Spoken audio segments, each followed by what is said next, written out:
शनिवारीच माजी उपमहापौर प्रवीण डोंगरे यांनी पालकमंत्री जयकुमार गोरे, आमदार देवेंद्र कोठे व सचिन कल्याण शेट्टी यांच्या उपस्थितीत भारतीय जनता पक्षात प्रवेश केला.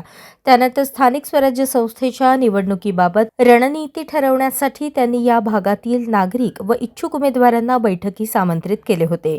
या बैठकीस शिवयोद्धा प्रतिष्ठानचे पदाधिकारी व कार्यकर्ते तसेच अनेक मान्यवर उपस्थित होते. यावेळी प्रवीण डोंगरे यांनी जो उमेदवार दिला जाईल त्याला निवडून आणण्यासाठी सर्वांनी एकजुटीने काम करावे असा ठाम निर्धार व्यक्त करत आगामी निवडणुकीसाठी कार्यकर्त्यांमध्ये नवचैतन्य निर्माण केले.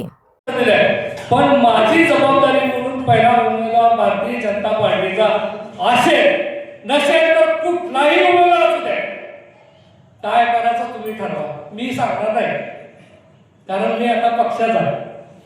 पण तुमच्या मनात काय मी ओळखलं तर आपल्याला आपल्या भागातला उमेदवार असला पाहिजे ही आपली सगळ्यांना मत.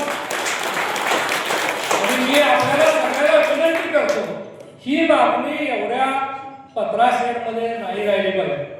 सगळ्यांनी चिखली साहेब, स्थानिक आमदार देवेंद्र कोठे साहेब, मॅडम आहे, सगळ्यांकडे पहिलं प्राधान्य भारतीय जनता पार्टीला देऊ, दुसरं प्राधान्य तुम्ही म्हणताल तिकडे आम्ही तयार. अशा पद्धतीने आपण काम करूया.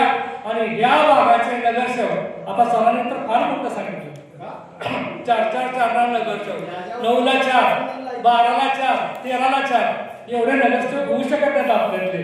ते कसपटे काही झाले तर सांगतो 12ला होते, कारण त्या एकट्याच 12चा इच्छुक आहेत. आता आपल्याकडे 9 मध्ये मनोरे मॅडम आहेत, बाकीचे सगळे लोक आहेत. अजून काय फॉर्म कोणी भरले, कुठल्या पक्षावर इच्छुक आहेत.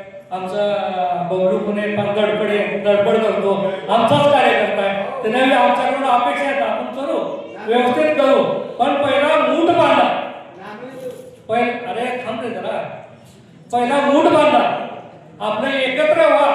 ज्याच्या परीने पहिलं प्राधान्य द्या, नंतर दुसरं प्राधान्य, नंतर तिसरं प्राधान्य. आपल्यातले उमेदवार आपण निश्चय करत जाताना की